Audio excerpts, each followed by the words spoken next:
coucou, je te retrouve pour une petite tranche de vie que je voulais te raconter pour te rappeler que tout est relatif. Donc ça se passe, je vais avoir 18-19 ans et je bossais pour payer mes études. Un de ces boulots, j'avais beaucoup de chance, c'était travailler en backstage pour des défilés de mode. Donc j'ai aidé les mannequins à se changer, je préparais les habits, c'était vraiment une ambiance géniale, j'adorais faire ça. Et pendant ce temps-là, j'ai été témoin d'une scène qui m'a choquée en particulier. Donc il y avait une fille qui rentrait dans l'endroit du défilé.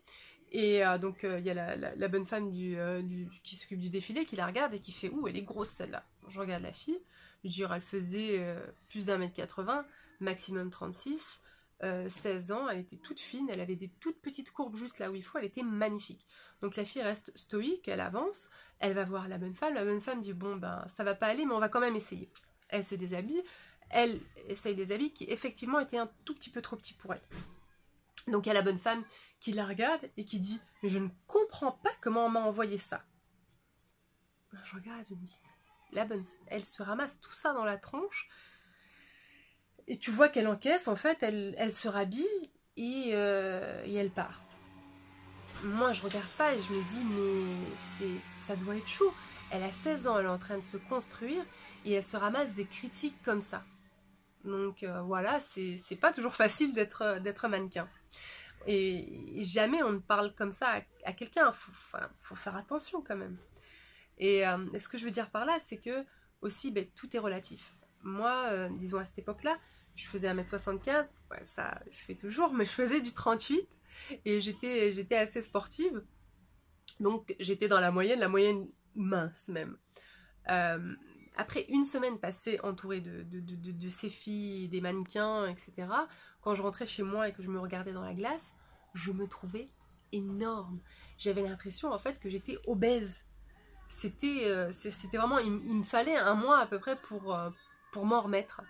C'était vraiment ça, je me voyais pas d'après la réalité du monde, mais d'après ce spectre-là par lequel j'étais entourée pendant une semaine, c'était devenu ma réalité. Et en fait, maintenant, quand j'y repense et quand je repensais à cette anecdote, je me dis c'est exactement la même chose quand on regarde la télé, quand on regarde Instagram, quand on regarde tous les réseaux sociaux, tous les trucs, les images sont photoshopées, les gens se montrent au meilleur d'eux-mêmes en fait pendant un moment, donc ce n'est pas la réalité. Et nous, on se voit de ce spectre-là, et on est complexé parce qu'on n'est pas parfait, parce que quand on regarde tout ça, on se dit ouais, tous les gens sont comme ça, dans les magazines, à la télé, à trucs, c'est zéro défaut. Comment ça se fait que moi j'ai ces défauts? Oui, dans la vraie vie, les gens ils ont des défauts, c'est comme ça, on a des qualités et on a des défauts. Il faut apprendre à aimer ses qualités et accepter ses défauts en fait, et en faire des qualités. Ouais, d'ailleurs, ce phénomène-là, il y a beaucoup de mannequins maintenant qui le dénoncent sur Instagram en montrant les photos dans la vraie vie et les photos sur Instagram, parce que tout le monde, moi quand je poste une photo ou quand je fais un truc, j'essaye d'être au mieux de moi-même, la meilleure version de moi-même, sourire encore plus que d'habitude, pendant ces 5 minutes où je filme ou pendant la photo que je fais, d'être au mieux. Oui, c'est normal. Et c'est tout le temps comme ça en fait. Aujourd'hui j'ai fait une exception, je m'en fous, j'ai pris ma douche, mes cheveux, ils étaient n'importe comment. Et je me suis dit c'est pas grave, je fais le film parce que c'est la vraie vie. Donc voilà, c'est c'est ce que je voulais faire. C'est un acte revendicateur.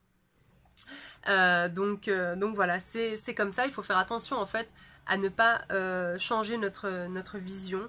Il faut se rendre compte que tout n'est pas parfait. Dans la vraie vie, les 80% des femmes ont de la cellulite, et même beaucoup de cellulite. Il y a en fait, il y a des gens qui sont gros, il y a des gens qui sont minces, il y a des gens qui ont des genoux mous.